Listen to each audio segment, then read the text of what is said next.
So I'm here outside of the Dewdrop Inn here, and I ran into Mr. Stafford. Mr. Gregg Stafford from okay. So look, I am Doc at Rocks here. I went to EJ. I'm going on my 50th reunion here. What high school did you go to? Walter Alcorn. Which Walter one? Alcorn Senior High. Waloco. Okay. The Hornet's Nest. The Hornet's Nest. Okay, so Corn Green Hornets. I think you're a little bit older than me. Yeah, I could be. You're prettier than me. But you're a little bit older than me. Okay. But That's a good thing. yeah. Have you ever had a class reunion? Oh, yes.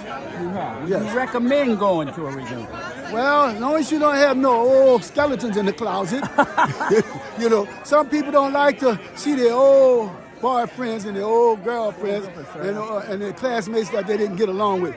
So you have to approach that very delicately, you know. But I never had any problem with anybody. I got along with everybody, you know, so there wasn't no problem. In fact, there was some people who didn't want to attend the reunion until they found out who was on the committee. Okay. And when they found out I was on the committee and wasn't part of the clique, they said, okay, well, I'll come since you're part. Well, you'll be there since you're part of it. Yeah. So, did you recognize everybody when you went to that reunion? Not all. Well, No? I recognize most of them, but you know, a few hadn't got a little bit stockier, some had gotten a little slimmer, some had gotten a little crazier. You know, all kind of things change. You know what changes are? You know, you can wake up tomorrow morning, all your hair out your head. So, but the good thing was that everybody was glad to see one another.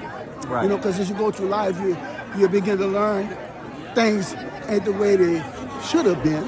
Right. And then you get wiser, and then you become more mature. Right. And a little crazy shit they did back in the days, you know. I want your wisdom. I wish I had it 50 years ago. Yeah, You know? you got some of it now. I got some of it. I've been watching you for almost 50 years. Okay, so you ain't lacking yourself. So just a quick little history on yourself. You started playing trumpet in high school, what, in 10th grade, something like that? Sophomore year by accident, you By know. accident? Because the class that I chose as an elective, it was closed out, industrial arts. And your So mentor the was principal, late? well, once I started playing trumpet, Yeah. I mean, Danny you know, Barker? oh yeah. My He physical saved your person, life for you? thank you, personally mentor. Okay. I spent a lot of days with. Now my idol was Louis Armstrong, but my personal mentor was Danny Barker. Danny Barker. Yeah. Danny Barker. Legendary Danny Barker. Man. They'll make them like that. Taught me anymore. everything I knew Yeah. about how to approach music, Yeah. how to play music, and when to leave music alone. Yeah.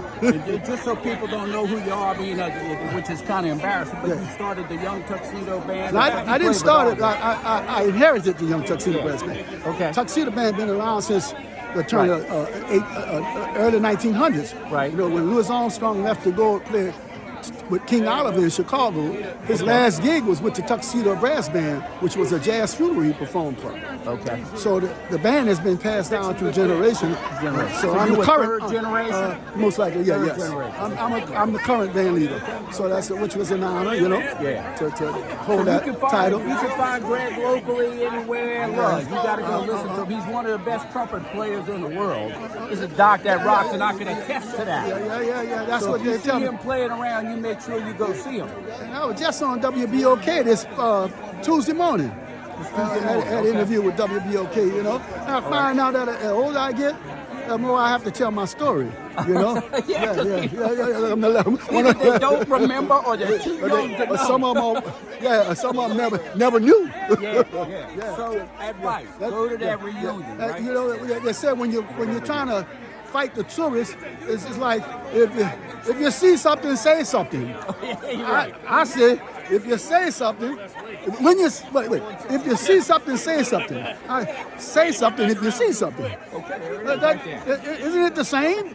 It's just backwards. Yes. I want to know the Gregg Stafford. All right. Good to see you, Doc. Okay, baby. My head